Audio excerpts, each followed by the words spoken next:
Good morning, everybody, and welcome to TED Talks Ball. Got NinerJoe in the house. You may know him on Twitter as NJoe504 on Twitter. That's his handle. I'm just putting together his banner here so we can fly that. He's been a guest on the show before back, I think it was after the draft because we talked about D. Winters being drafted. But anyway, Joe, welcome to the show. Tell everybody anything you'd like them to know about you, anything you got going on coming up, if you want to promote. And thanks for coming back on. I appreciate having you. I appreciate you having me on, bro. Just happy to be here. Talk some football. Nothing going on. Just working every. Football, waiting for the months to trickle down to August and September, and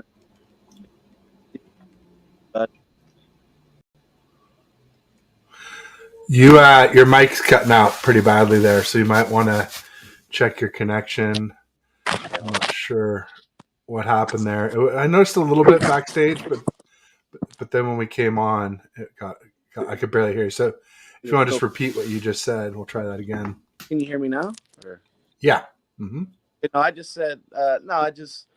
I don't have nothing going on. I was just saying that I was working and that was just waiting for August and September to roll around and get into the football season. So just nice football, but no, nothing going on. Just looking forward to all the training camp and mini camp practices from Grant Cohn and Larry Krueger. So other than that, no, man. Just let's talk some football and get into it.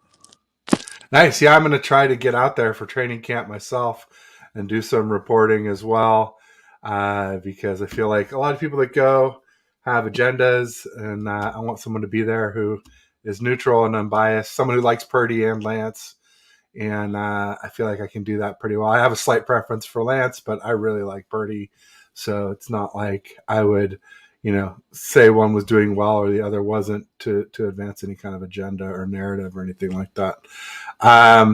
Let's see here. We got Jimmy Perez showed up early. Man, crack of dawn this morning before 7 a.m. Thanks, Jimmy, for coming up, saying what's up, guys. And we got football talk with Bo in the house. Bo is a member of one of the chat groups I'm in of content creators.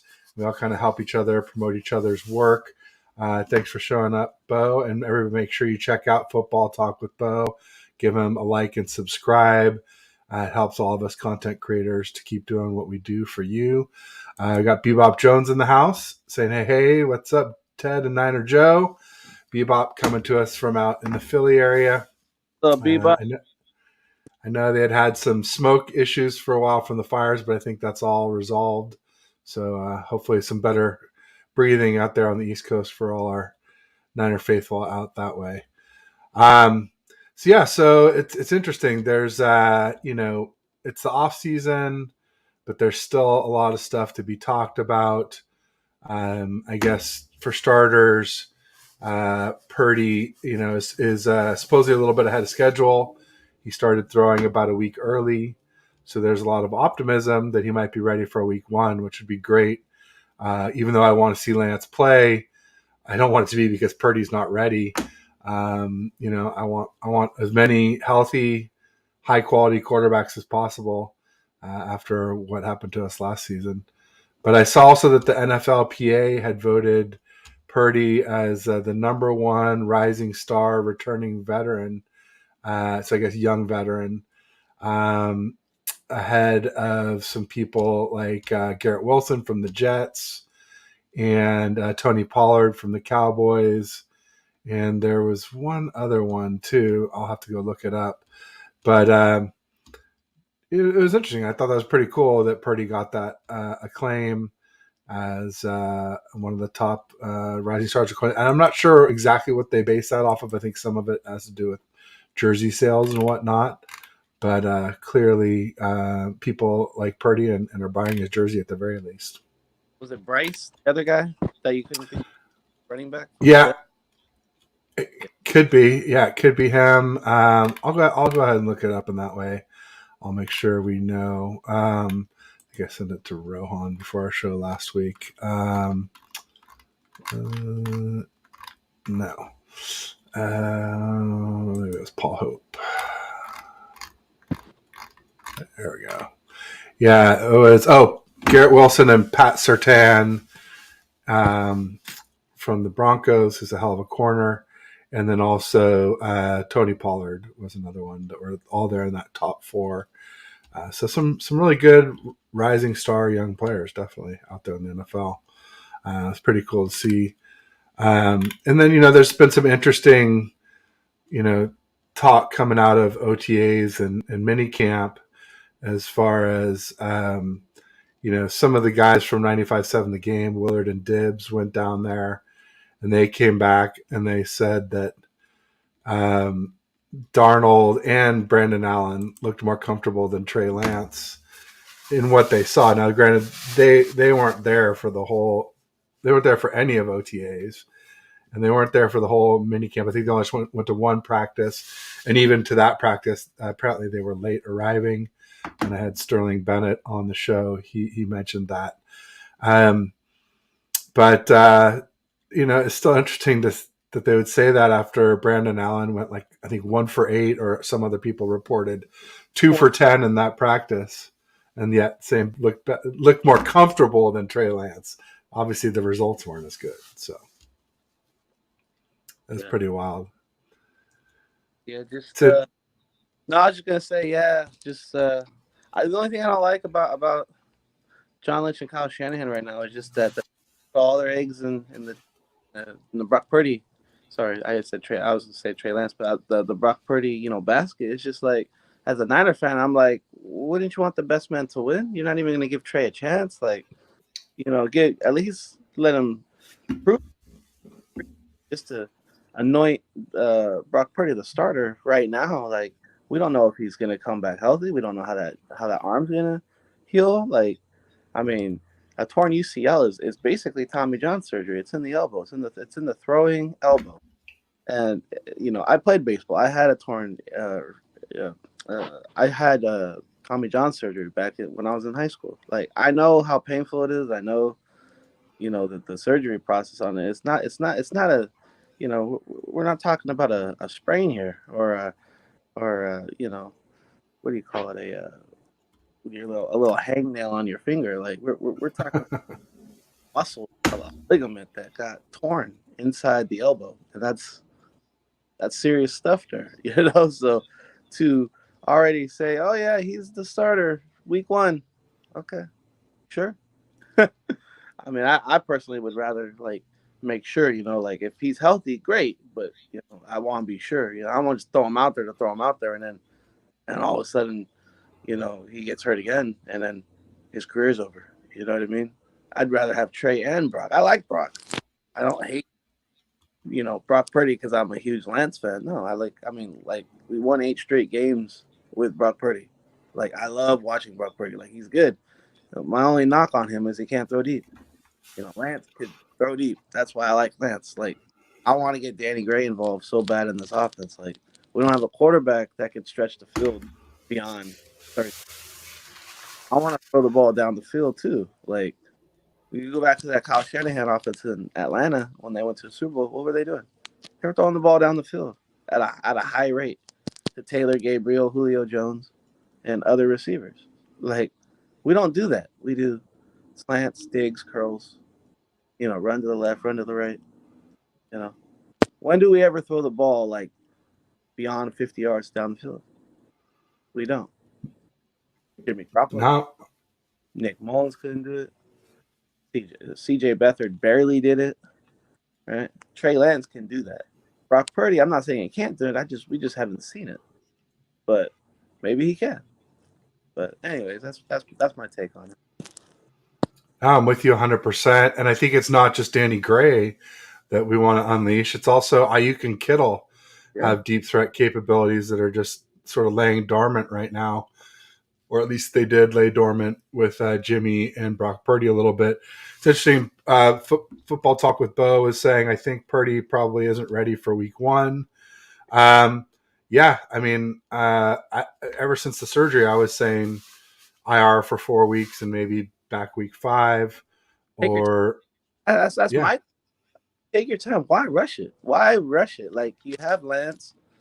Our offense is going to be pretty damn good. Last I checked, Christian McCaffrey wasn't on the team when Lance was starting in week 1. We were in a rainstorm week 1. All right, just give this kid a chance. Like, even if it takes 2 or 3 weeks before Brock Purdy's ready, like I'm good with that. Like, and you get to see what you got in Lance.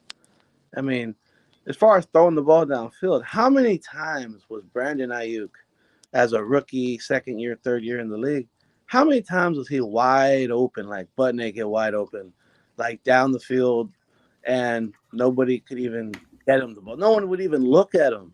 That's how bad it was. No one would even look at him. He's wide open, but no one wanted to throw the ball. You know, yeah, that no was my doubt about it. And yeah, it's a major injury, like you were saying. There's very little data on these internal brace plus repair type UCL surgeries. Only Nick Mullins is the only one who ever had one as an NFL QB. And to me, it's unclear if Nick Mullins is back to 100% now, and it's been 2.5 years. So even less evidence to say or prove that he was 100% after only 6 months. Like you said, why not give Purdy a more chance? The longer Purdy has to rehab, the more chance he gets back to 100% arm strength, or maybe even increases his arm strength by working out, which is a knock on him, is his arm strength. And the other thing too is that he might be physically ready to come back, but mentally it's a whole different thing. Most of the data from these repair plus UCL repair plus internal brace surgeries are pitchers. So pitching from a mound, obviously very different than throwing a football from a crowded pocket where there's like 300-pound monsters trying to tear you limb from limb. So yeah, I mean, whether Purdy's physically ready week 1 is a little bit in doubt. It sounds like he might be, but whether he's mentally ready, and there's two sides of the mentally ready too. There's the side I talked about, which is the second half, like ready to take hits or ready to stand in and take a hit and deliver a ball late to a late breaking receiver. But the other side is also the syncing up with our weapons side of things too. And the more time he has to do that, the more likely that when Purdy comes back, if he comes back, that he'll have a better performance because he'll be better synced up with our weapons, which is one of the key ways he could improve this offseason. But it's hard to do that when you miss OTAs, you miss minicamp. I wouldn't be surprised if he misses at least some of training camp too. We'll see. We'll see. Real quick, we got Dion from Niner Game Podcast. What's up, Dion. Dion? What's up? Welcome. Happy Juneteenth. Indeed. That was Monday. Oh no, that was a week ago. Oh, is it today? I guess it is today. I was looking on my calendar. Yeah, it was 19th, the Juneteenth. Exactly. Duh. Um, yeah. Happy Juneteenth, Dion. Thanks for a reminder. Appreciate it. Um, Somehow I thought it was last Monday, but I think what happened to me was I got some calendar events from last week into this week, and I got my calendar confused a little bit. But appreciate that reminder and welcome. Thanks for joining. Football Talk with Bo says he probably won't have Rookie of the Year experience and start throwing heaters after an arm injury. Ha ha ha ha.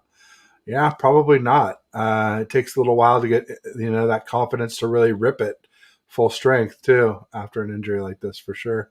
Dion says, yeah, today. Indeed. Yeah, I double checked. And my bad for ever doubting you, Dion. Thank you. Um, obviously interesting stuff with the quarterbacks. There was also Greg Papa uh, got on and was saying basically like, oh, Brandon Allen isn't the type of, quarterback, that you let go out to your practice squad or that you trade away because he started out kind of hot, in OTAs and training camp for a minute. And he said, maybe, he asked the question, would you be open to trading Trey Lance? And I sub or quote tweeted him and I said, I'd be open to trading Papa. I was like, no way I'm trading Trey Lance. I think that'd be a huge mistake. Trade away a guy who's picked third overall, but keep the guy that was 1 for 8 in a practice. Okay, yeah, that makes sense. Yeah, he to Papa's credit, it was before he went 1 for 8. He like literally did it like the night before, or the morning of, and then of course Brandon Allen laid a huge egg that day in practice, and sort of like, oh yeah, this is why he was available off the street, right? And for a cheap price too. Not he wasn't even an expensive free agent. So, um, yeah, Papa. I don't even like him that much for play-by-play, but his analysis, I think I like less. He's been pretty anti-Lance the whole time, though, so not surprising to see him stick with that.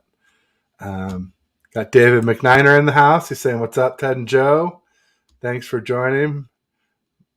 I appreciate having you here, Mr. McNew." Um, yeah, I mean, Papa. It's interesting. A lot of people were getting on him because he's at KMBR and they're having some issues keeping up with 95.7 The Game, and he had like this rubber band on his headphone mic, and people were like, "Hey, Papa, why don't you get a real mic?" Giving him some grief. But ultimately, I'm not going to get too worried about what his appearance looked like or the appearance of his microphone. It's to me, it was not how he said it; it was what he said. What he said, right? Yeah, about letting Trey Lance go, but I just think it'd be a huge mistake to let Trey Lance go. We bought high. We don't want to sell low. We don't want to let him go to another team and hit his ceiling. Kyle would never live that down. And as fans, we'd never hear the end of it. And most of us will probably be here a lot longer than Kyle. So Right. that's kind of the bigger concern for me. But anyway, I'd love to get your thoughts on the whole trade Trey Lance crowd. I just ignore it, bro. I ignore it because it's so stupid. Obviously, I'm a huge Lance fan, so I just want to see him. And when people say that, I just laugh. I just laugh at them because it's so dumb. It's literally dumb, and I get to a point where I'm just like, I don't even acknowledge those people. I don't even think about what they say. I just laugh, bro. Like, it don't bother me anymore. Like, before, I used to get so upset and cuss and want to DM them, and like now it's to a point where I just laugh, bro. It's like to a point where I'm like, man, this guy don't know football. He don't know, like. And my thing is, like, the kids played 4 games, bro. How you gonna call this man a bust? How you gonna say the things that people say about Trey Lance? I don't get it.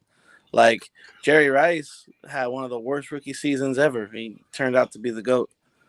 My point is that I'm not saying he's Jerry Rice, but if we would have had that approach with Jerry Rice, we would have missed out, and he would have never been, or he would have been as great as he was, but with another team. We are so quick. We are so quick to label people busts and this and that, and before ever even just giving them a chance. Niner fans are just so judgmental. I feel like at times, like, oh, get rid of him, get rid of him. Like, before you know what you have in them. It's crazy to me. Yeah, you're right. 4 games is way too soon to call any highly drafted QB a bust. It's never happened before, Yeah, especially when you consider that he never had CMC. He barely had Kittle. He barely played when the team wasn't struggling before and after. We started 2021 3-5. We started 2022 3-4. A lot of Lance's starts were in there when Lance started. When the team was playing well, we won. He beat the Texans to give us a must-have win to keep us in the playoff race for 2021. So, yeah, no doubt about it. I mean, you can't call Lance a bust. You also can't crown Purdy after 8 games. They're both, too small sample size to make these massive determinations. I love what I've seen from Purdy, and I like glimpses of what I've seen from Lance. Just want to see more consistency, and I think we will. I think his revised mechanics point towards that being the case, and we'll see. Time will tell, as they say. Stat Smith Media in the house. Has great show, fellas. Thanks for joining Stat Smith. We appreciate it. I got Jess from East Coast Red and Gold. You can find her every Wednesday at 5 Pacific, 8 Eastern with Maddie B, Bex, and Ty Alston. They do what's up, great Jess? shows. They were off last week. Jess was on vacation last week, so I think they're back in action this Wednesday. So everybody give her a like and subscribe. Make sure you check out her shows. Stat Smith Media says trading Trey Lance would be moronic. Jerry Rice had a trash rookie season. LOL. Yeah, yeah, Oh, uh, yeah. yeah. Exactly. That's My, true. my bad. There's a lot of top QBs who have had bad beginnings. Jalen Hurts started out poorly in his first 5 starts. Josh Allen. Uh, Josh Josh Allen. Allen one full season, and then his second season was nothing great. Then he really came together his third season, and part of that was they got him Diggs. So no doubt about it. But he definitely improved his accuracy, and that's one of the things that Lance haters try to say, like, oh, he's inaccurate. But it sounds like he's already throwing with more accuracy, more touch, and less time to throw, a quicker release than we've seen from him before with these new mechanics. Jess was just saying Niner fans like to get rid of everyone and sign everyone at the same time. LOL. Yeah, we got to sign Ngakwe. We got to sign Dalvin Cook. That was another thing from the news. NinerJoe, Dalvin Cook Saw that. being released by the Vikings, and I was just saying I would love to get him. I don't think we could afford him. I don't think he would want to come play behind CMC, but We don't need him though. ultimately, We don't need him. well, I sort of we don't, but like Elijah I don't Mitchell's think. injury prone. No, I'm, Uh, go ahead. I don't no, think we no, need go him, ahead. bro. I don't think we need him, bro, because our running back depth is so deep, and we still got Kalen LeBourne that we haven't even seen yet. Like I like Kalen LeBourne personally, but um, we got to see what we got in these other running backs, and then we also got that guy a Watt. Larry Krueger's talking a lot about a Watt. I forget his first name, but he's another UDFA. And like, dude, our running back depth is deep. And if we were to sign a free agent, we need an edge, bro. We need another guy opposite of Nick Bosa. Like, who is gonna be opposite of Nick Bosa? Because Nick Bosa can't get 50 sacks, bro. We need some serious help. I know we drafted the kid out of Georgia, and then we also got Drake Jackson. I'm not a firm believer in Drake Jackson personally. Like, I'm not a fan, but you know, the only thing positive that I heard about Drake Jackson was like, oh, he knocks down hella passes. Oh, okay. Well, I need a guy that's going to sack the quarterback. Can you do that? No. Oh, okay. Well, if you can't do that, then we got a problem. And I'm not saying that he can't. I'm just saying, people talk about, oh, he gained all this muscle mass and he looks way bigger. You know who also did that? Javon Kinlaw. Javon Kinlaw is a workout word. Does that translate to the football field? No. Oh, okay. Well, again, I'm not hating on the guy. I just want to see it when all these people are saying Drake Jackson's supposed to be X, Y, and Z, and he's gonna be amazing. He's gonna do this, that, and the third. I gotta see it. So There you I go. I, There I you go. hope he does good. I'm just I'm just not sold on him. That's all. And I would rather get a for sure thing like a Ndakwe. Ndakwe would be nice. I just how much money are you gonna pay him? Yeah, I like Ngakwe too. I hear you, Jake Jackson. I am a fan, but like you said, I have doubts, just like you, about him. Right, exactly. I think he played pretty well when he played last year, but then he got tired, and so Yeah. yeah, we'll see. Supposedly got rocked up. Suppose he's 13 more pounds of muscle and just as fast, supposedly. So we'll see. We'll see. But obviously, Hargrave's a huge addition, so that's awesome. Excited to see him and Bosa rushing the passer together. And if Drake Jackson can do pretty well, then having him and Eric Armstead to go with Bosa and Hargrave, that's a pretty good foursome. We're getting up towards maybe where we were in 2019, at least as far as the front four. We had a lot of depth in 2019 that people forget about with Ronald Blair and DJ Jones and some other really good players that we had on that D line. Um, let's see here. Silly Fungi with the obligatory dad joke. He's a Rams fan, but he's pretty cool. Did you hear the one about the dull pencil? It was pointless. Wah, wah, wah. Anyway, um, Bryant Culp in the house saying TED Talks ball $3.99. Let's go. I have no idea how that happened, to be honest with you. I think on Friday I was in like 386 or something. So I guess all this arguing I did over the weekend got me some subscribers somehow. because I was nowhere near 400, and now I'm pushing right up on it. That's pretty cool. Thanks for letting me know, Brian. Yeah, and everybody, please be sure to like and subscribe. It really helps me to do, and us, Joe, everyone that comes on the show to help us do what we do for you guys. Um, Everybody's just saying hi. We got 187 in the house saying bang, bang, Niner gang, BBNG. That's right. Uh, David McNew says Drake Jackson played only 15% of the snaps last season. He had 3 sacks and 8 batted balls. Yeah, that's good. We just need to get that percentage up. And it sounds like he's on his way to doing it. I just, never like to pretend like anything's a sure thing until I see it. Exactly. But I think we've got a lot of cap space available. If we wanted to sign an Ngakoue or another veteran edge or a right tackle, or if we needed a nickel back, we've got flexibility, and I think we're waiting to see how training camp and preseason goes before we commit those funds. But we'll What do see. you? I What could do see you? What right would? tackle would be another maybe. Yeah. What do you think about trading for an edge? The Chase. I always forget his Young, first name. Chase Chase Young. Yeah. Young, Danielle Yeah. Hunter is another Danielle one from the Hunter. Vikings. Hmm. The guy from Washington. Not Young, but the other one. Sweat. Sweat. Yep. Hmm. Yep. You have Sweat. You have Chase Young.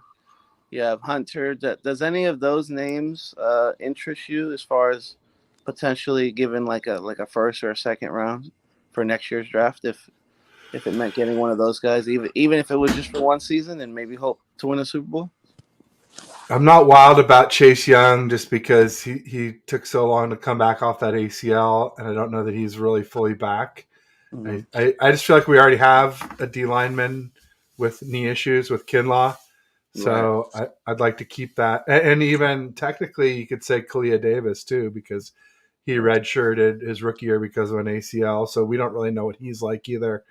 I think you want to keep those guys, to as few as possible. I mean, you always have to take some chances on injured guys when you have a roster this good, because guys that are good enough to make our roster are too expensive to have too many of them on the roster.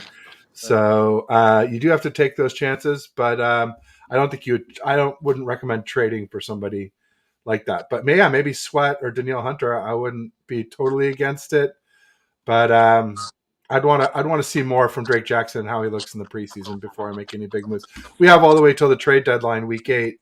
I think we might want to get a little closer to that before spending that money in that draft capital to see really because what if somebody gets injured? What if McKivitz gets injured, or somebody else on the team gets injured, and all of a sudden, our so-so replacements are looking really good compared to the one that got injured, and we have no depth behind that person. So always waiting until it's close to that trade deadline as possible gives you the best idea of what you'll need for the rest of the season. But yeah, I'm not against it.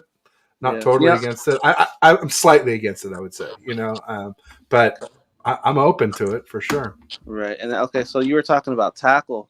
Now I know there's a name out there that's floating around that a lot of people like, but he doesn't play right tackle. You could probably put him or Trent at right tackle, but he said that he wouldn't want to do right tackle, but he's not been signed yet. So I feel like at this point, like, well, do you want to work or do you not want to work? Like, and I feel like Taylor Lewan would make a lot of sense. You know, for me, anyways. I mean, I don't know how you feel about Taylor Lewan, but he was a All Pro tackle at one point, and he's really, really good. So I would love to have a guy like Taylor Lewan, and I don't know what his price tag is, but he's still available at today. So I know some Niner fans are like, nah, I'm good on him, and they don't like it. And then he came out publicly and says, I don't want to play right tackle, but that was before free agency. He's not been signed, and Yeah. he's coming off an injury. So I think maybe if his price tag wasn't too high, it's possible. But what do you think about him? I mean, I think right tackle is a big concern, especially if, Trent Williams or McKivitz gets injured. We have zero depth that I trust behind them. I don't trust Jalen Moore. I don't trust Matt Pryor. And a lot of these guys that people thought might be tackles, like Joey Fisher, is apparently going to be a guard or center. Yeah. So, yeah, I mean, we need more depth at tackle for sure. And if Taylor Lewan is still good at playing tackle. He's awfully good at busting with the boys though, so I don't know if he's going to be willing to give up his newfound streaming career. But no, I'm just kidding. Obviously, I think if he get a chance to play again, I think he would jump at it. But yeah, the right tackle thing, he was pretty adamant about like, hey, I'm not a right tackle. Maybe it wasn't just I don't want to play, but maybe some guys just aren't good at playing both sides. It is exactly opposite of what you're used to doing, to move from left to right. Some guys can do it quickly. Some guys it takes a year or two to make the switch, and Right. some guys are never able to. So I don't know enough about him to know, but it could be he doesn't want to. It could be just he doesn't think he can effectively.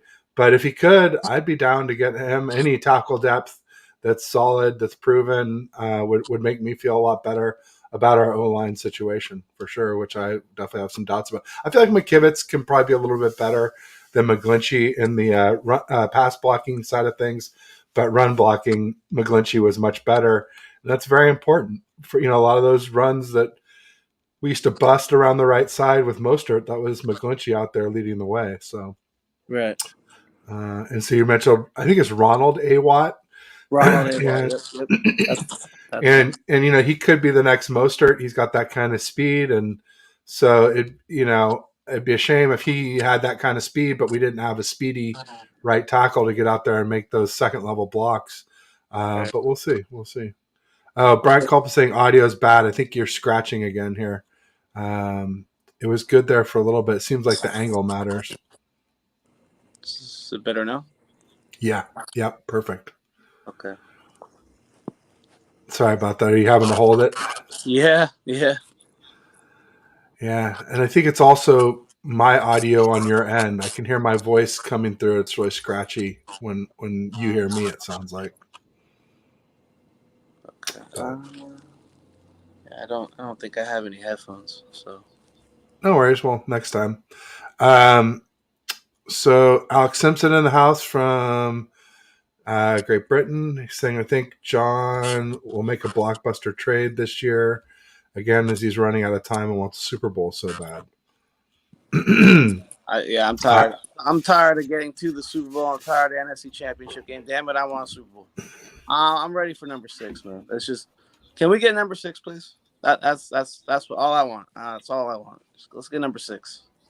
Let's get done. Yeah, it's frustrating. I was saying, before even before the draft this year, that I thought if we didn't go all in this year, that we might next year, or for sure by 2025, which would be CMC's last season. So I wouldn't be shocked to see us do something, although it doesn't seem like so far this year we're going to. But we might. We got some money right now, and we'll get some more money when we, or at least we can free up more money as we extend Bosa. And it could be enough for a defensive end or a right tackle or something like that. Yeah. We'll see. We'll see what happens. Let's switch gears a little bit. Let's talk about some of Yeah. these rookies, man, because I want to talk about these rookies. Jair Brown. Yeah. I like what I Yes. see. He is. Oh my god. Oh my god. Jair Brown, man. Oh, what's your thoughts on Jair Brown? Because I am excited when I see the tape. When I hear I'm not at the practice. I won't know till preseason. But like, man, just from how Grant Cohn's talking about him, like Kruger, like people that are actually there, like, and they say that he's making plays like every day he's making a play. Oh man, I'm getting excited just hearing about this guy, man.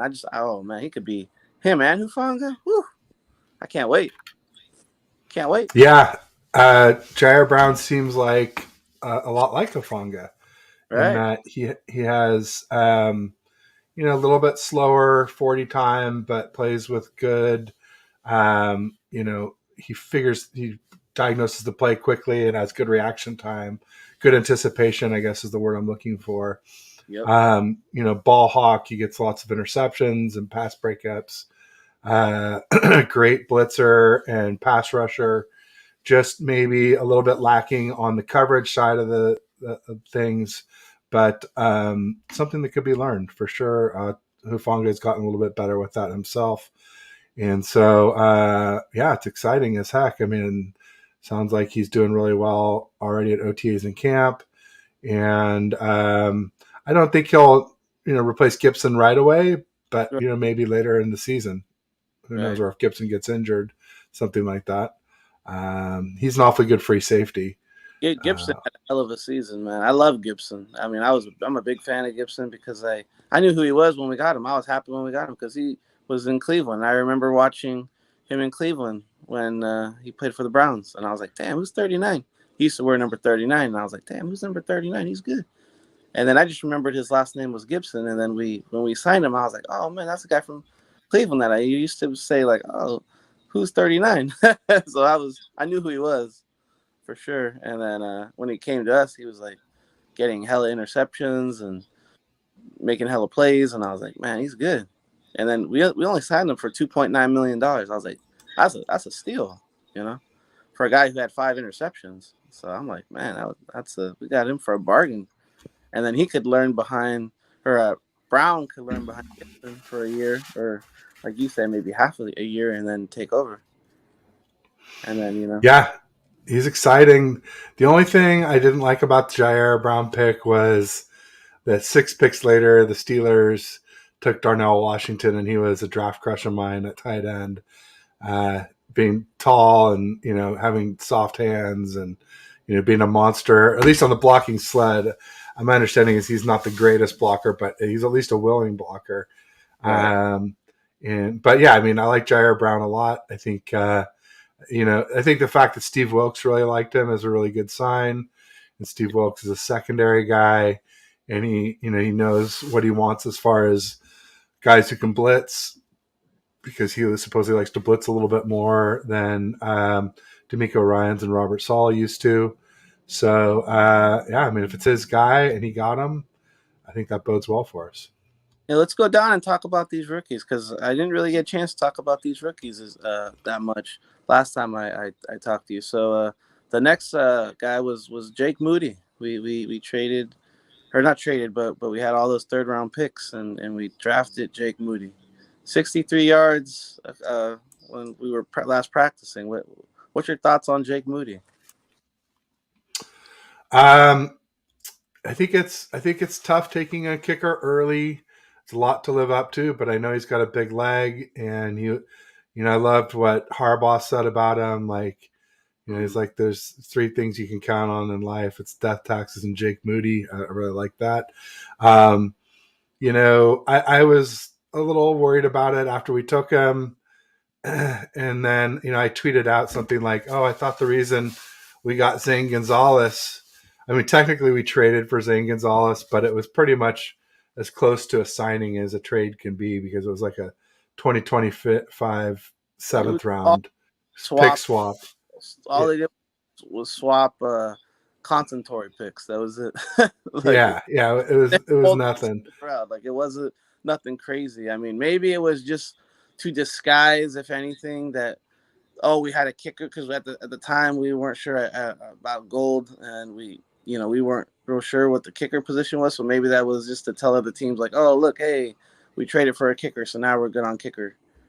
So so that they wouldn't take Moody, before us. But yeah, but the third pick, third round, I don't know if I like that. Like I was a big DeJuan Jones fan. I love DeJuan Jones. I was hoping, and his natural position is right tackle, and I was really hoping to get him. So unfortunately, we didn't get him. But we'll see.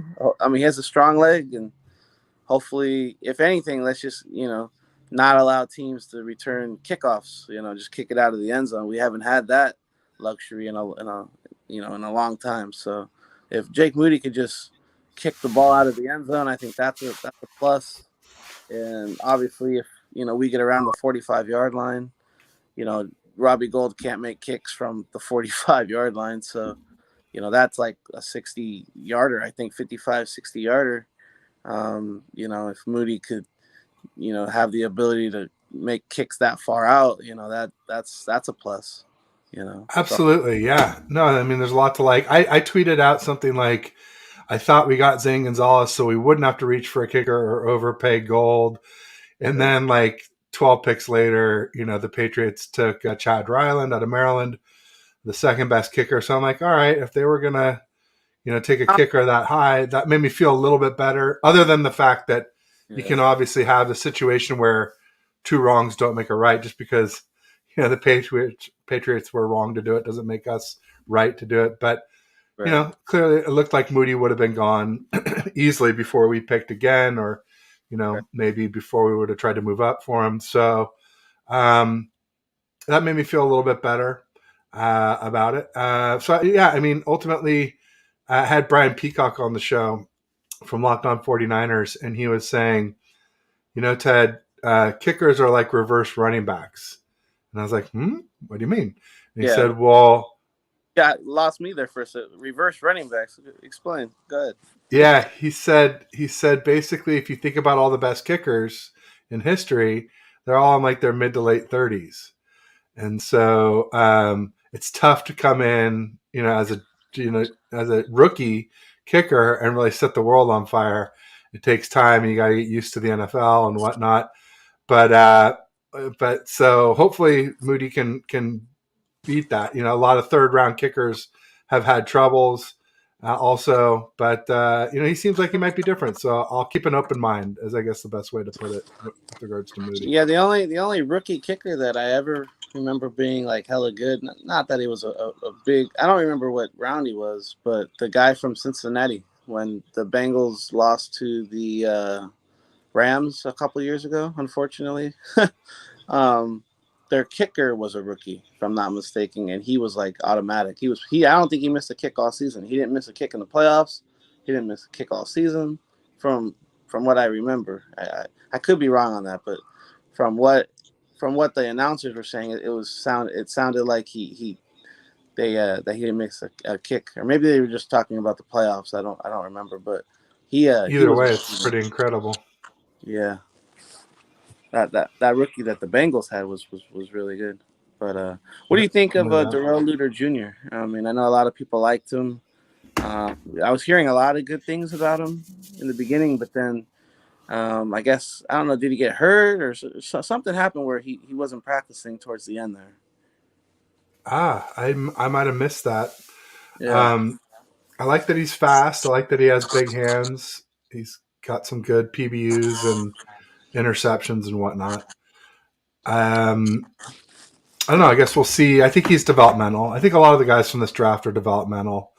I think really that's the one thing about Moody is that he's the one guy out of this draft that's really supposed to start this year, and so it makes it a little less painful taking him so early.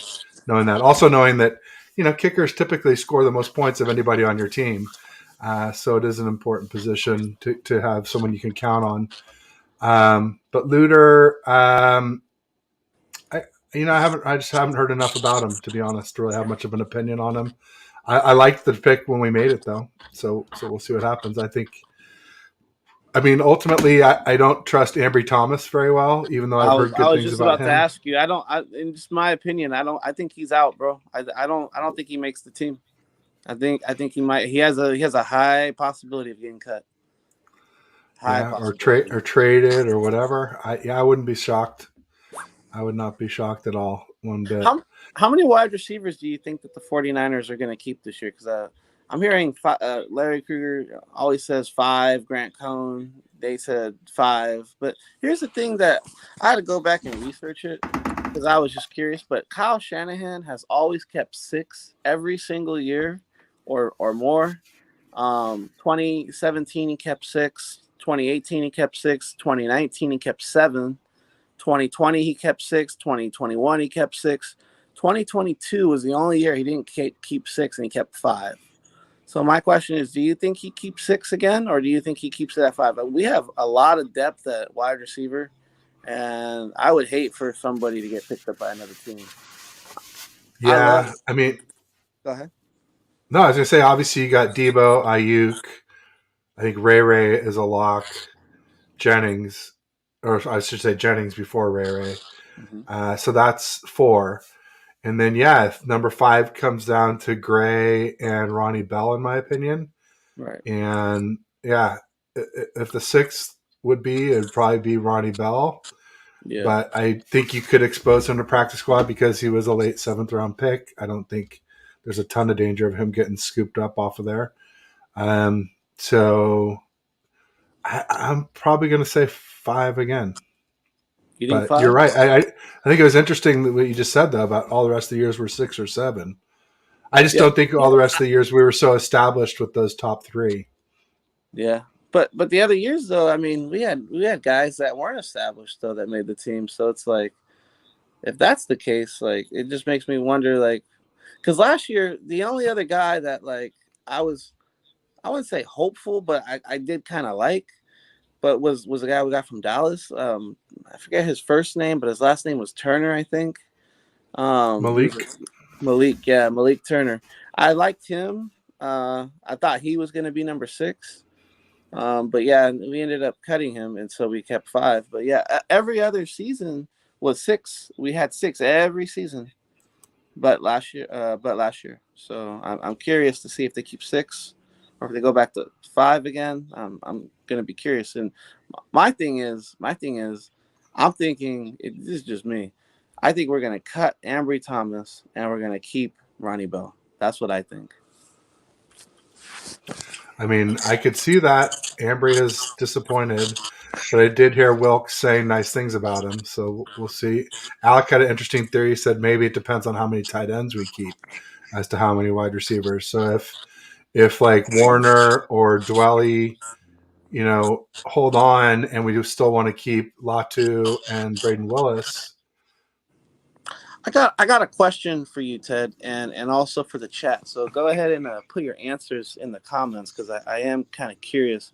Does anybody see the 49ers keeping either Warner or Ross Dwelly? I mean, I know we got Kittle, we got the 2 rookies, we got Latu, and Braden Willis. So that there's 3. So my question is, does anybody see us keeping what's their names? Dwelly Dwelly. or Warner?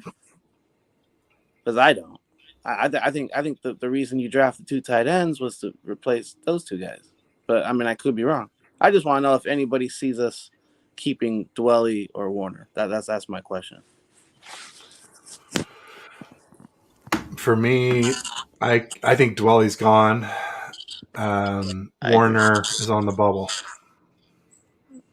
Yeah, I think they're both gone. Me personally. I mean, that's that Wouldn't would. shock me. I mean, that's why you go and draft 2 tight ends, right? I mean, so I am curious if you could put those comments in the comments section. I just would love to hear those answers for what other people think. But yeah, man. Um, what do you think of Kalen LeBourne? Do you think he has a chance to make the team? Sure. Undrafted running backs have a way of making our team. I Yeah, think I think TDP has yet to prove himself. I yeah. think there's He's another I one. still think there's a chance we might trade Elijah Mitchell just because of all the injury issues. He's an amazing runner, but it's so infrequent. And then Mason has obviously flashed, but we need to see more from him. Yeah, Mason looks good, man. I like Mason a lot. I just would love to see him get some more touches. Personally, I would have Mason over Elijah Mitchell personally because Elijah Mitchell just is always getting hurt and we can never count on him. McNew says, I think we keep 3 with Dwelly or Warner on the practice squad. Yeah. Well, I don't think Ryan he's go ahead. from No Border Sports saying, what up, Joey? What up, Ryan?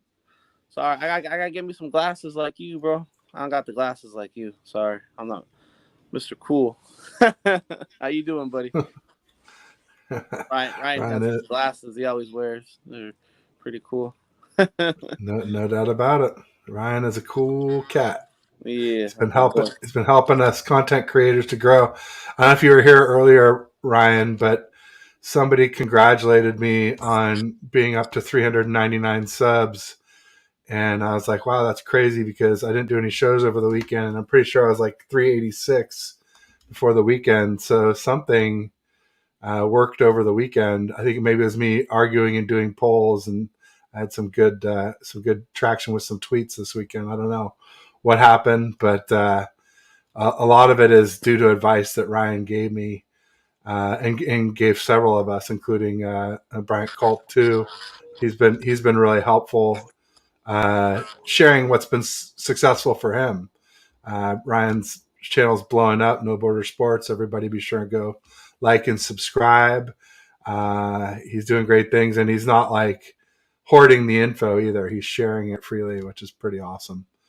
Because it's tough out there trying to get viewers and subscribers. You basically anyone you get, you have to take from someone else. So it means a lot. So thanks everybody who's here, and thanks Ryan for all your help. Seahawks Eddie in the house saying can't wait for the season to get here. That's my boy Eddie. Same here. What's up, Eddie? I got a Niner jersey for you, buddy. Don't worry, I ship it to you. My boy Eddie. Nice. And he says, congratulations. Thanks, Ryan. Appreciate your help. Check your analytics. It might. Huh. All right, I will. I'll help you see how you did it. Okay, what did it? All right, yeah, I'll be sure and check it out. Appreciate it. You're welcome, Dan. Thank you. Yeah, so what else we got? We got I know how you feel about D Winters, but I love D Winters, man. Man, I'm so excited for D Winters. That's my boy. Can't wait.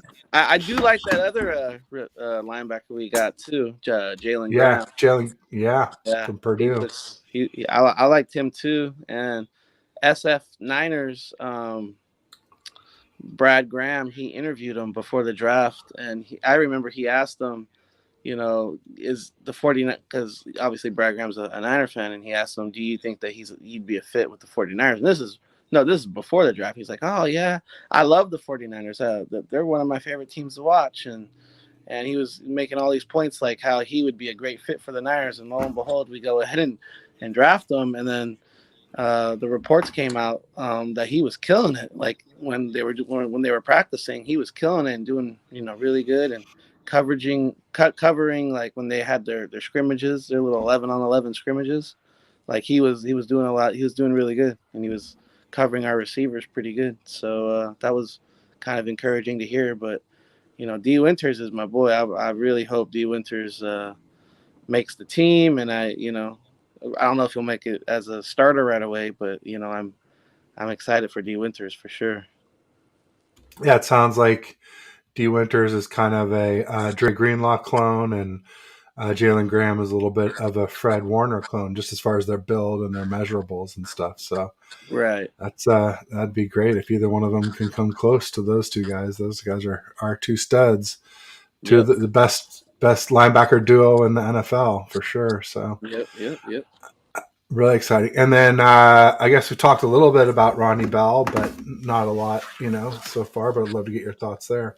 I love Ronnie Bell, man. Ronnie Bell was not a draft crush, but somebody that I liked initially. And it's funny because I always hear people say that he's not that fast. But, like, if you go and watch his highlight tape, all he does is he looks like a yak guy. Like, when he – and again, this is college. I'm not saying he's, Tyreek Hill or nothing. But, like, when I turned on his highlight tape, like, I completely disagree with people saying he's not fast. Like, he's running away from people. He's getting into the second level, running past people. Like, I'm not saying he's Danny Gray or nothing, but, like, he's damn sure not slow is all I'm trying to say. Like, he could easily be a yak guy, like a guy who could turn it upfield and get a few more yards than you think he could get. So, like, I like the pick of Ronnie Bell. And not only that, my thing that I loved the most was his hands. I know late in the practices, I guess he dropped a couple passes. But outside of that, like, he has really good hands, though. Like, he don't drop nothing. Like, fortunately, he dropped a couple passes, and I was telling people on Twitter, oh, man, Ronnie Bell don't drop nothing. And then lo and behold, he drops, like, 2 passes in a practice. I was like, oh, man, this guy making me look bad. All right. It always happens. The announcer's jinx. Yeah, maybe I jinxed him. I should have said it. No, that's cool. That's cool. What about undrafted guys? We talked about Laybourne and Awat, our 2 running backs that are undrafted. Jack Coletto is another interesting undrafted player. Yeah, I don't know too much about Jack Coletto. I heard a lot of people talking about Jack Coletto as like He's a like, he's like a Kyle Juszczyk type where yeah, he's like he does like a little bit of everything where he's like a good blocker and he could catch passes. And I guess in college they had him at like 3 or 4 different positions and he's like a Swiss Army knife. So I was like, oh damn, he can do all this, man. I can't wait to see what he looks like. But yeah, we'll see what Jack Coletto, if he makes the team, what he'll do. It's funny though because I was not crazy about the draft. I was I was more crazy about the UDFA picks that we had. Like one guy that I absolutely love, and if he replaces Ambry Thomas, I will not be mad. But Deshaun Jameson, oh my god, have you seen Deshaun Jameson's highlights on what he can this, do as a punt returner? Just as a punt this, returner. I'm not even talking about what he can do as a corner. As a punt returner, my god. it sounds pretty impressive. It sounds like he's been practicing well too. He's been Uh, practicing really well. yeah, He had Grant Cohn was talking about him that he was locking everybody. He was clamping everyone up. Like he was doing hella good in practice. Like I think he only allowed one catch. I think that was it, and he had like 4 PBUs, 5 PBUs, something like that. Like wow, he was doing pretty good. that is pretty good. Yeah, no, there's some exciting guys, and a lot of people are excited about Joey Fisher too. I was one of Sounds them. like, yeah, sounds like he'll probably be a guard or center for us, but obviously, real strong guy and some good measurables other than his arms, Yeah. arm length. Um, That is. what was that? Who was the other guy that I liked? Well, there was a couple guys that I liked. Isaiah Winstead was one, but I haven't really heard too much about him. I thought that was an interesting pickup.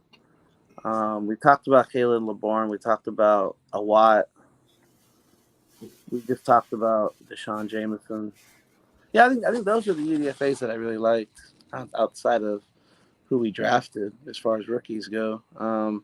The guy we brought in. What's your thoughts on the guard? I always forget his name.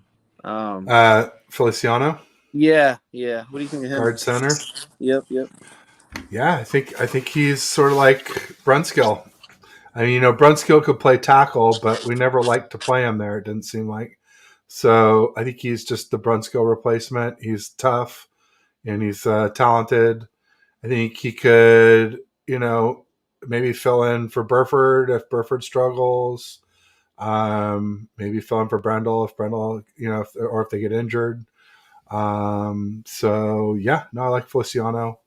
As soon as we got him, I reached out to. I have a buddy who's a weatherman in Buffalo and pretty well affiliated with the Bills. He golfs with their McDermott, their coach, and stuff. And he was Nice. just saying, yeah, he's a really good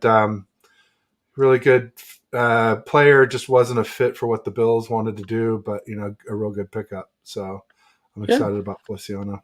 Sounds like he might be like a Brunskill for us, like maybe if someone goes down, he could fill in, he could play multiple positions. So to me, it sounds to me like he might be like the Brunskill of the O line for this year. Maybe that's what I'm guessing. Yeah, I just wish we had a Brunskill for our tackles. So, Right. Yeah. but we'll see what happens. I think Feliciano has played some tackle too, so maybe He did play that's that. is him. Yeah. Yeah. But what else? What else we got? We got trying to think. Well, I mean, there's the Debo comments about his season last season. What did you make of that when he said that? What was your Um, on that? yeah, I mean, I think he had an off season. I think he held in to get the contract that he deserved, and he got out of shape doing it. He couldn't risk doing practices where he might get injured because it could really affect his contract. but yeah, I'm just glad to hear him say like, "Hey, I'm never going to put that on tape again." We really need him to be 100%. I mean, can you imagine like 2021 Debo with 2022 CMC? Maybe some 2018 Kittle sprinkled in and 2023 Ayuk. I mean, dude, we would be destroying teams. So can't wait. And then obviously with like Lance earning the job, or Purdy, hopefully with enough time to rehab and strengthen his arm somehow. Uh, that'd be scary for opposing teams for sure. Yeah, and then if we get anything out of Danny Gray with his speed, man, that's even cherry on the top. Like we don't even know what Danny Gray's going to be, but just that presence to blow by people and or take an end around 80 yards to the house, like that's an element that we haven't had since Marquise Goodwin. So just I'm not saying Danny Gray has to be anything special, but if you could just add in Danny Gray to all that cast that you just said, man, that makes our offense even more scary. Because now the safeties have to back off the line 15 yards, 20 yards, and all of a sudden now the middle of the field that defenses try to hone in on and cover, like they know, oh, Nash can go in the middle, Nash can go in the middle, Nash can go in the middle, Nash can go in the middle. Oh shit, Danny Gray's running by me. Uh-oh. So it's like, what do you do? Pick your poison, if you Pick your will. No doubt pick your about it. pick your poison, right? Yeah, and Danny Gray will keep defenses honest. They'll keep a safety out of the Exactly. box. More Exactly. room to run, more room for Yak. It'll help all the rest of our weapons. Brian Culp says if Brandon Allen makes the roster, look out. Huh. I think he's joking. I think Right. he's joking. Yeah. Uh, I sure hope so. Here we go. Brandon Allen wins the Super Bowl for the Niners. Who will really be mad? I will be. I will be mad if he is on the 53-man roster week 1. I'll just No, say I it. think the question is if the Niners win the Super Bowl, who will really be mad? The question was I if would. you would be mad if Brandon Yeah, Allen won the Super Bowl. You'd yeah. be Well, mad. because he's not going to. I mean, that's why. So It's. the I hypothetical, get if he did. Yeah, who's going to be mad if we got number 6? I get it, but come on, it's a ridiculous question. But I appreciate you, Brent. I appreciate you, Bryant, for mixing it up. Some other stuff going on in the news. There was that Alex Rollins video that caused all the hubbub, where he was saying that you know Jimmy G and Purdy are the same guy. Yeah, Did you see that? I didn't catch that. No, I didn't catch that. He was just basically saying that Jimmy's better earlier in the play, like the first read and whatnot, and that later on when the play breaks down, Brock's better. Yeah, I mean, Uh, and that Purdy had a bunch of dropped interceptions, and it could look very different. That they're closer. I said Purdy's better, but I said it's probably closer than a lot of people want to admit. How much closer the two. Also, like people say, "Oh, Purdy scored 7 more points a game than Jimmy did with CMC," but yeah, we also Purdy, have to see. the, yeah, Right. the defense got 2.4 turnovers per game with Purdy and 1.2 with Jimmy. So 1.2 turnovers takes a lot out of that 7-point differential, probably about half of it. Yep. So and Purdy played some bad and beat up defenses. So ultimately, I think the difference is I think Purdy's better, at least slightly better than Jimmy overall. Plus, Purdy's younger and cheaper, which then it makes it no contest. But like I said, I mean, there's still room for Purdy to improve for sure. Um, Dynamite Dave in the house. He said, "Yo, what's up, guys? What's up, Dynamite Dave? Thanks for joining." He says, "My boy Joey holding it down." Yes, What he is. you doing, buddy? Joey's awesome. I had to have him back on. We just had trouble because Joey's busy with work all the time. So we finally found a time when he could squeeze me in. So I appreciate that, Joey. Thank you. Appreciate it. Thanks. Yeah. It could happen. How many QBs did the Niners need last year? Yeah, we needed 4. We needed 5. We needed enough. Um, yeah, we needed a 5th, or we just needed one of them to come back. And ultimately, like I've said this about last year that, I think if we had known when Jimmy G went down that he wouldn't be back and that there was no chance Lance would be back, that we would have done a better job of getting a backup for Purdy than Josh Johnson. And I know people like the front office said, "Oh, Lance won't be back. Lance won't be back all year." But to me, I was saying if he's ready physically and somebody goes down and it's him or Josh Johnson, they're going to put Lance in. I'm sorry. It wasn't until well after Jimmy G broke his foot that Lance realized he needed to have the revision surgery and have the hardware out of his leg. That's when we really knew he was absolutely not going to be back last season. But before that, I always figured if he was physically ready and it was him or Josh Johnson, I figured they're going to play Lance, even Do if you, they said they wouldn't. do you think if we have signed Baker Mayfield that we would have had a chance to beat the Eagles? You think we would have had a chance to beat them if we have signed Baker? A I'd say a better chance. I wouldn't like say we probably would have beat the Eagles, but yeah, I think Baker would have been better than Josh Johnson. Absolutely. Yeah, We saw him light up the Broncos. One of those games that the Rams only had one win after we beat them when they were still in playoff contention, and then after they're out of playoff contention, they only had one win. That was the one with Baker against Denver. I think it was in Denver, but I know it was against the Broncos, and the Rams just destroyed the Broncos. So yeah, I mean, we'd have a better chance to beat the Eagles? Yes.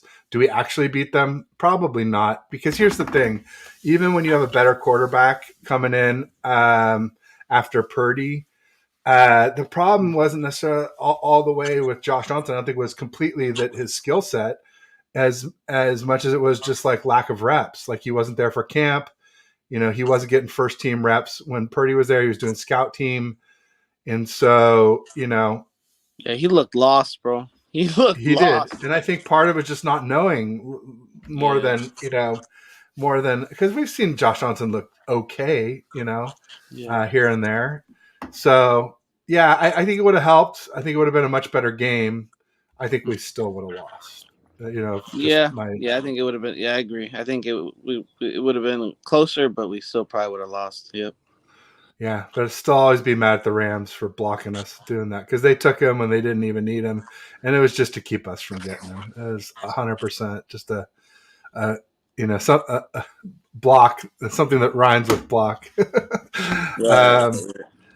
um, Silly Funky says, "Is there a 2023 game you guys are worried about? What are you most excited Worried about?" about? No. Uh, Eagles. Eagles and Eagles. Philly. Yeah, Eagles absolutely. and Philly, man. I just a little bad mojo there, man. I don't know. Eagles and Philly, man. Yeah, So, but I mean, I'm also most excited about that too because I think it's our chance to payback. show that, yeah, that like, hey, this is what happens if we have a healthy quarterback against y'all. So it's that game for both for me. Yep, yep. I agree. I that's the game I have pinned on my calendar is the Eagles. I want to beat them so bad. There you go. Brandon says Brandon or Sam, or Bryant says Brandon or Sam. Brandon or Sam? I'll take Sam. Sam has obviously way more experience than Brandon Allen. For sure. Same with me. And he's just got a higher ceiling too. Like if it could ever work out, I mean, he's definitely got the tools to be. I don't know about great, but I think he could be very good.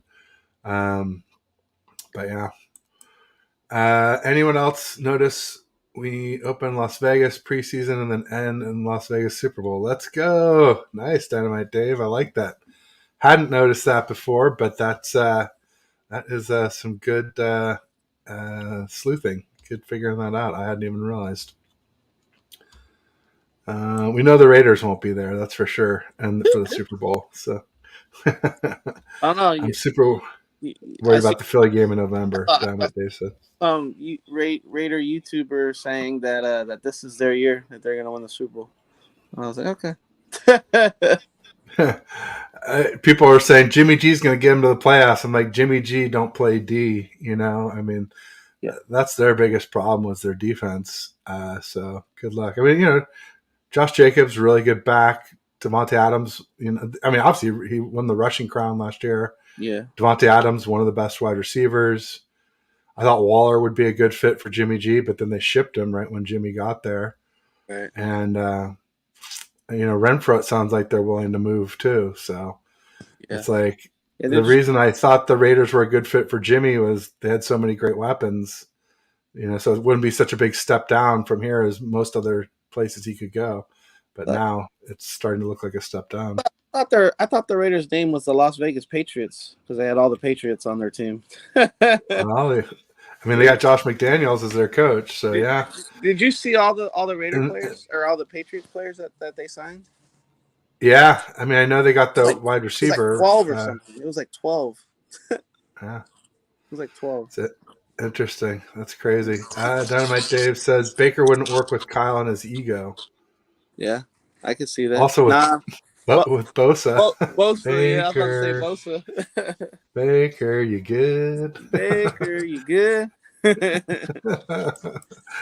Bash uh, always, but Bash always imitates that pretty good. My 49er minded. That's my boy. Bashar. Yeah, we do Yeah, shows together every Friday at 3. Although this week I'm out of town on Friday, so we're going to do Thursday at 3 this week. hey, So bring that up. Hey, do me a favor. Bring that up. He'll get a kick out of that if you ask him. Hey, do your Baker you good imitation, and he'll do we'll, it. we'll do. We'll do. Yeah. Diamond Dave's going to be in Pittsburgh opening day. Can't wait. That's a really tough opening day. I've been asking people on the That's gonna be show, fun. like, if you're a big Lance fan, don't you almost want Purdy to open in Pittsburgh just because it's such a tough matchup? Like if we're the slow starting team, they're the fast starting team. I think they've won like 14-2 or 15-1 in their last 16 opening days. They got TJ Watt back. They have Highsmith. One of those guys is going up against McKivitz in his first ever start at right tackle. You know, they revamped their secondary. They've got good linebackers. Like that, it's a little bit of a scary matchup there. And other than the fact they got small hands Kenny Pickett on the other side, but even then, he's throwing to George Pickens. Yeah. They've got some good talent there in Pittsburgh, and now Darnell Washington, my draft crush. This is a question for you in the chat. What do you think our record will be? Put your records in the chat because I'm curious to see what everyone thinks our record's going to be. But Ted, what do you think the record's going to look like at the end of the For year? the Niners. Yes, sir. Yeah, I think I was leaning like 13-4, but I don't know if you saw, but there was that rest days metric where we're minus 20 rest days on the season. And there's like 3 teams at plus 12, the Patriots, the Bears, and a third team all have 32 more rest days than we do this season. And one of the ones not low below that, maybe even second most rest days, was the Ravens at plus 9. So like we play the Ravens in Baltimore. And if we're getting 29 less rest days than them, I might switch my pick on that one and say the Ravens beat us in Baltimore. And so then I got us more like, I was thinking 13-4, 12-5. I'm thinking more like 12-5 or 11-6 I'm based off gonna of that. stick with 12-5. That's Yeah, that's my prediction. 12-5. That's a pretty good record. But we've only beat the Ravens one time yeah. ever. We've only beat them once. Wow. Obviously, unfortunately, we lost to them in the Super Bowl. During the hardball era, we played them on Thanksgiving one year. We lost to them then. We lost to them in the rain in 2019. So we've historically not played the Ravens very well. I would like to end that. I would like to beat them and kind of change that a little bit, change that tide and that momentum that we always lose to the Ravens. I don't even remember the year when we beat the Ravens. I just remember Googling what our history versus them was, and we did beat them. I forget when it was, maybe 2010, maybe. But yeah, we only beat them one time, and I do know that we beat them one time, and I think we lost to them 4 or 5 times. So we're like 1-4 or 1-5, something like that. And yeah, I would love to beat them again. So hopefully we could beat them this year for sure. Absolutely. No, that'd be huge. I'm not saying we can't beat them. I'm just saying I think it was going to be a close game already. And with Right. that rest metric, it tipped me to a loss. But yeah, I could, like I said, I think 12-5 probably most likely. 11-6 was just like being a little on the pessimistic side. Before I was more like 13-4. I thought was more likely 12-5 pessimistic. So anything around there is possible. We could still get to 13-4. I just think it's tough. We do have a tougher schedule than last year, plus the less rest, plus just some question marks. Right tackle's a question mark to me. Defensive end's a question mark to me.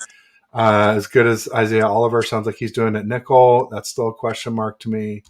Even strong side linebacker Sam to replace Aziz Al-Shire, it's only on base downs as long as Dre and Fred stay healthy. But Dre's been Yes. injured a fair amount, And then so that's the other question is injuries, right? Like, are we gonna yeah. stay healthy? Like we have one of the worst luck with keeping players healthy. Injury after injury after injury after injury. It's just like, damn. Like, but that's always a concern, a question mark. Like, can we stay healthy? Like, as long as we stay healthy, yeah, 12-5, 13-4, even maybe even 15 wins, possibly. That's how good our team is. But it all comes down to health. That's not possible if we don't stay healthy. We could get 15 wins in a season, but Yeah, well, and that's my thing about Purdy. The people saying, well, Purdy was good enough that we maybe could have won the Super Bowl last year. I said all along, like, I felt like we were kind of 50-50 against the Eagles. Coin flip, whoever the ball last probably wins that game if Purdy's healthy. Then say we win the coin flip, go on to the Super Bowl, then I think we're a little worse than a coin flip against the Chiefs in the Super Bowl.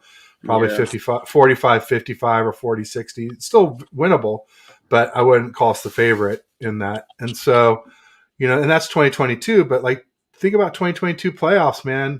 The only guy we were missing outside of quarterback was Emmanuel Mosley, and yeah, the only or at least major guy, right? And we were missing a bunch of QBs, but why does that matter if Brock was probably our best QB last season? Then as long as he's healthy, we're better off there, even with the people being out. So yeah, um, I just don't see us being that healthy going into 2023, especially again with this less rest days. Telling you, man, less time icing, less time resting, practicing, stretching. It adds up to more injuries. Theoretically, it could. And so, yeah, I mean, it's gonna be. That's why I keep saying I think we're gonna need more than what Brock can give us.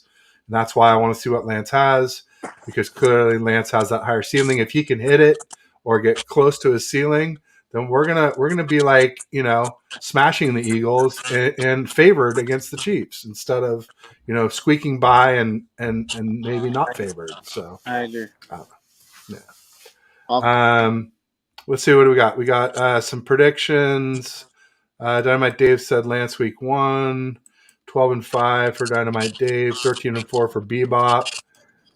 Bebop said we have the 15th easiest schedule. That's good, but we had way lower than that last year, like close to the easiest. So that's still a lot tougher than last year. NFC week East is this. I don't agree with it, Dynamite Dave, because Eagles are up there with us as one of the best teams in the NFC. Cowboys are not far behind, especially adding Gilmore and Dalvin Cook, or not Cook, Brandon Cooks, not Dalvin Cook. Brandon Cooks, the wide receiver from the Texans, went to the Cowboys. And they obviously already had Parsons and Diggs. They already had CeeDee Lamb and Gallup.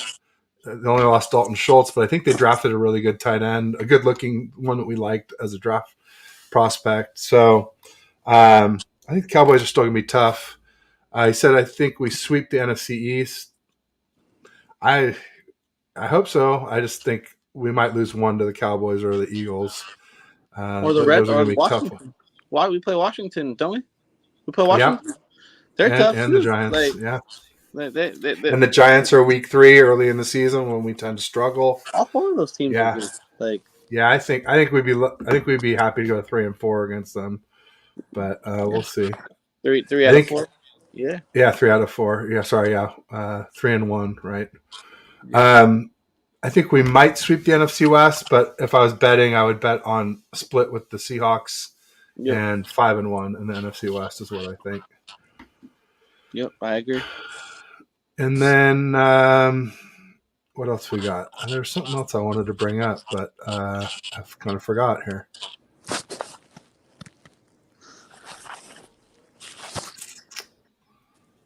I guess that was most of it. see here. There was. I thought it was interesting that Stan Kroenke teams have won 4 championships in the last year and a half. And they're like saying, "Oh, he's the best owner." Da, da, da, da. I'm like, "Oh, yeah, because he paid the refs." Like, I mean, I think it's more than a coincidence that the timing worked out. More than just good management. That the when you win 4 rings in 4 different sports, baseball, hockey, football, and basketball. Wait, it was basketball. It wasn't baseball. It was basketball, hockey, yeah, lacrosse, and obviously the Rams and football. Yeah, so I don't know. I So, thought but that was kind of he owns interesting. the Kings. He owns the Kings. Now he owns the Nuggets, and he owns some What's the hockey team? lacrosse. What's the hockey? The Avalanche, Colorado Avalanche, Colorado. and they won last year, not this year. The Nuggets won this year. The Rams won last year, and the one that's more obscure is the Colorado Mammoth, which is a lacrosse league. I got that. Yeah, who's ever even heard of lacrosse? I didn't even know there was a lacrosse league till I heard that. So, but Oh the yeah, others are pretty big. I've definitely heard of lacrosse because that's an interesting sport. I mean, I've heard of it for college. I just didn't know there was a pro league that Oh, okay, yeah, that like was renowned or whatever. But yeah, no, it's interesting. gotcha. Interesting stuff. I feel like he just I think there was some greasing of the skids there, if you will, but especially with the Rams, with the way there were no flags, no flags, no flags. All of a sudden, it looked like the Rams were going to lose, and the flags came flying until they scored against the Bengals. So in the Super Bowl. Slay Fungi, do you agree that Eagles Niners game last year showed us the team needs a competent QB to win tough games? Yeah, competent and practiced. I think those are the 2 things. Like, I think you could throw in Tom Brady in that game, and he wouldn't do that well because he doesn't know the plays. So I think it's both. I think you need someone who's competent, but also who's literate in the offense, who's practiced. So it needs to be a combination of those things. Tom Brady might be a little extreme. He probably would have figured it out, but you know what I mean. You could have a much better QB. He definitely doesn't drop the ball in the first quarter. No, right? Not I like think he would Josh have at Johnson. least held on to the football. Yeah, I think that's fair. Or gotten it once it was on the ground. Like Josh Johnson had two Don't just two look at stabs it at and it. go, "Oh, gee, there's a ball right there standing on the ground. Maybe I should pick it up." No doubt, no doubt. What else we got? I think we're pretty much got through most everything, Joe. So Right, should we maybe thank everybody for showing up? I appreciate everybody. Please make sure to like and subscribe. Follow Joe at njoe0504 on Twitter, and we'll have to get together again soon, Joe. It's always fun to have you on. Thank you, buddy. And I'll just say peace and go Niners. Go Niners.